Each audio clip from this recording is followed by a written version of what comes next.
Okay, so that is the French Troubadour Song. It's a grade 2 piece by ABRSM. Okay, so if we look at it, the main thing about it is that it's very smooth, it's very legato. All the notes have to be pretty much exclusively connected. There's only one or two that are not the case, and I'll go through those one or two. So that means making smooth bow changes. So whenever you change, well, if you look, it's pretty much exclusively slurs. So whenever you change slur, so whenever you change bow stroke, it has to be smooth. So I'd recommend just trying, it's in G major, just trying G major scale and seeing how smooth you can make the notes, how smooth you can make the bow changes. So,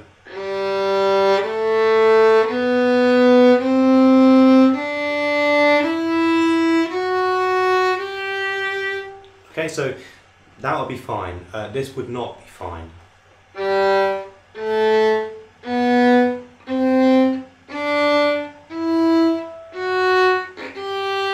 Okay, so with the second one you can hear each note is separate.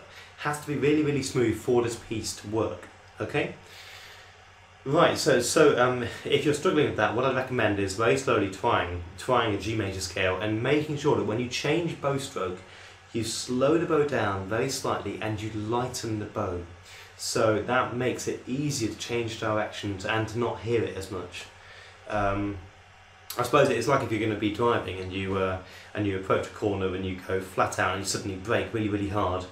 You're gonna see the impact skid marks on the road behind you. So it's best to do it slowly and to lightly lighten the bow, okay, before you change direction. That's the best thing that I would recommend for doing that.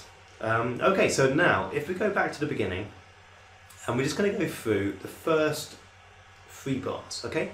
So we're starting right at the end of bar 1 with a 3rd finger on the D string. This whole piece actually is pretty much on the D string and the A string, just so that you know.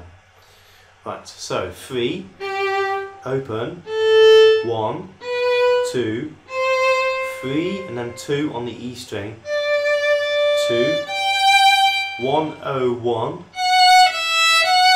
3 on the A string. Okay? So if I play all of those notes now at speed, separate bows though, not slurred.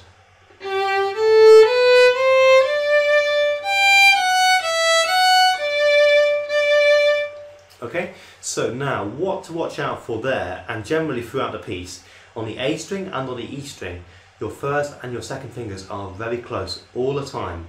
You're playing a B and C 1st and 2nd on the A string, F sharp and G 1st and 2nd on the E string, so they have to be very close. So that close, if you can see my fingers, it's that close together. Right, now, if we try the same thing, we're going to try it with the slurs. So we're starting on an up bow, and I'd recommend starting at the point of the bow, okay? You don't want to be too heavy and be up here, it's quite a light piece.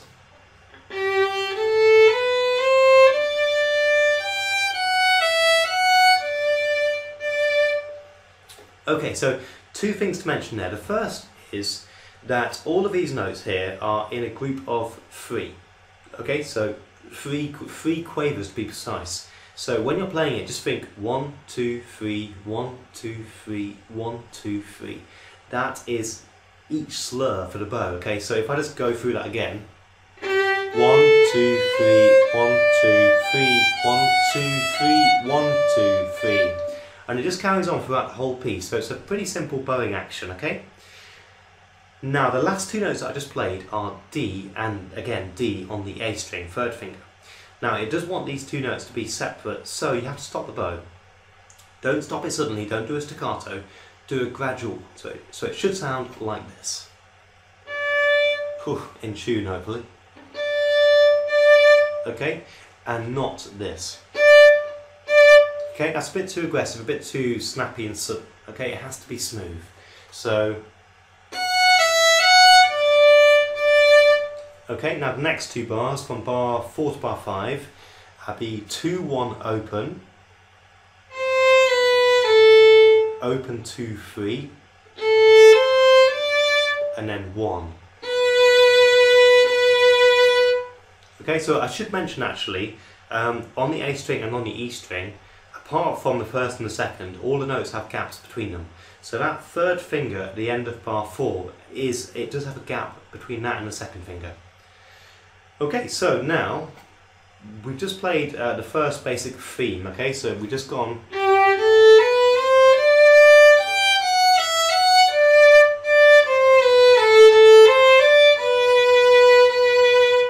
And now at the end of bar 5, we play it again.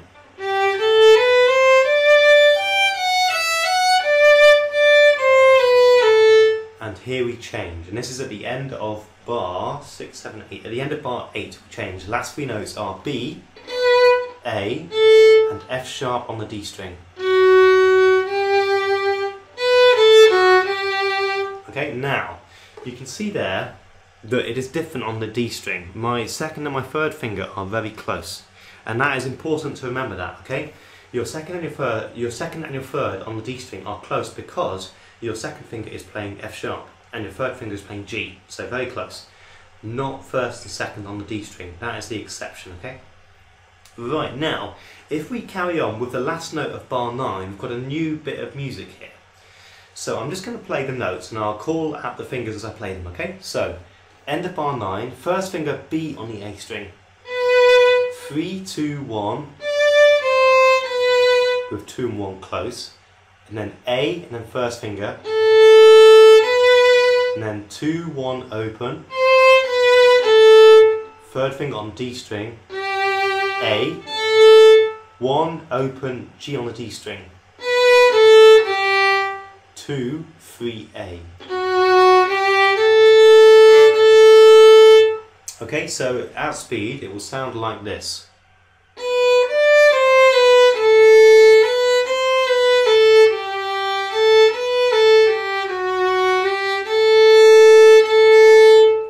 Okay, so in that whole section there, the first and the second are close on the A string, second and third are close on the D string. So remember that you have to move your second finger for those two strings. And I guess it just repeats pretty much at the end of bar 13.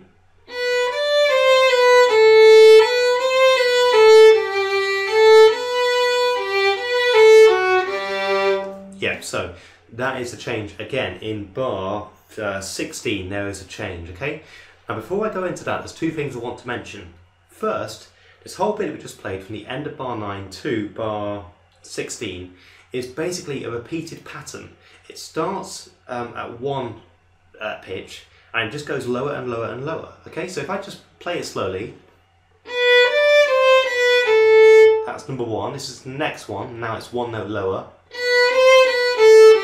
one note lower again.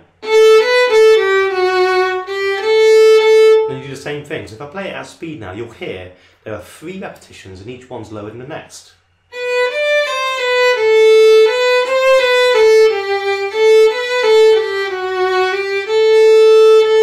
Okay.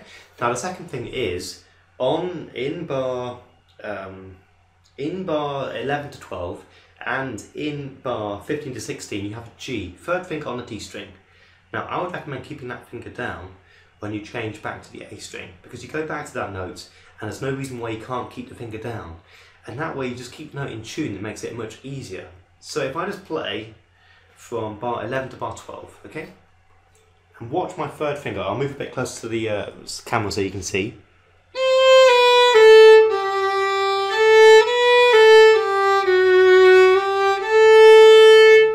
Okay, now the last section here from bar 17 to the end is double stopping.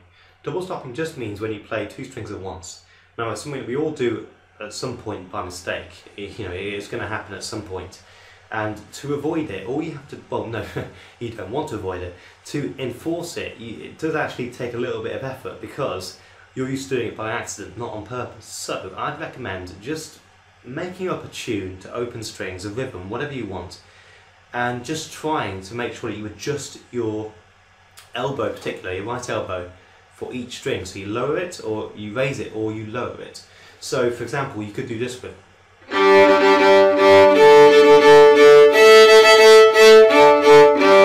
Or.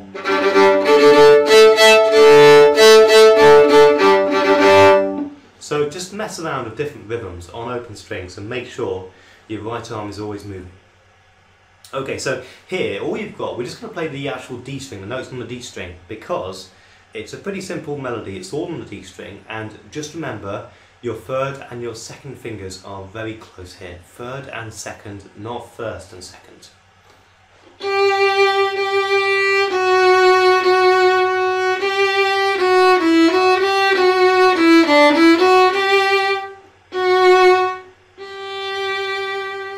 Okay, so I'll go through that slowly. So 3, 3, 2, 2, very close. 3, 2, 1, 2, 3. 2, 1, 0, 1, 2. 3, open G on the lower voice. 2, lower G on the lower voice, and then third finger G. Okay, and the whole time that you're doing this is getting quieter, so remember you're dropping down in dynamic. Now, the lower voice, the lower part, is just playing an open G, which makes it nice and easy for you. So, now just do it very slowly. I'd really recommend taking a lot of time with this and keeping the right hand as light as possible. You're going to want to press down, because it's like anything. When you play something really tricky or do something really difficult, you tense up, and that's a big no for when you're playing the violin. Keep as relaxed as you can and make sure there's no crunch, okay? So now, if we just do it slowly.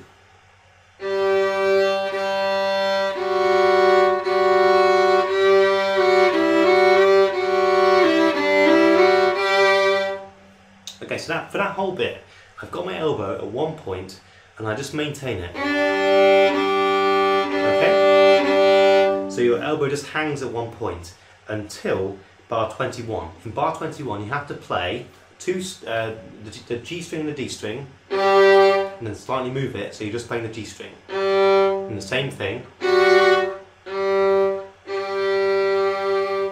So I'd recommend doing the first half before you get to that point and getting that right, and then tackling the last 4 bars of the piece. Now, 2 things to mention. Well, one other thing to mention there actually. No, I'll tell you what, I'll mention both. First one is accents.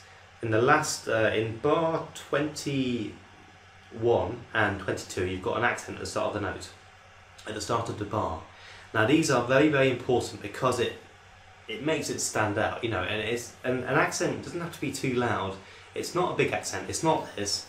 It's not that just sounds out of place, but it does have to stand out very slightly, so. Okay, now that's not too much, but that is still actually an accent, okay? So accent doesn't mean really, really loud, it just means stands out slightly. And the last thing is, when you've got the hang of this and you're not pressing down too much, it might still not quite sound as you hoped, and that could be because you're putting the bow too much on the G string.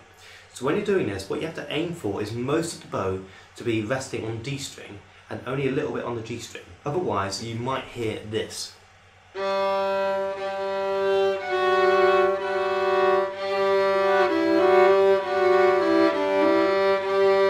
Yeah, can you hear it? It's pretty much just a G string. So I would recommend tilting the bow onto the D string and only just really scraping the G string.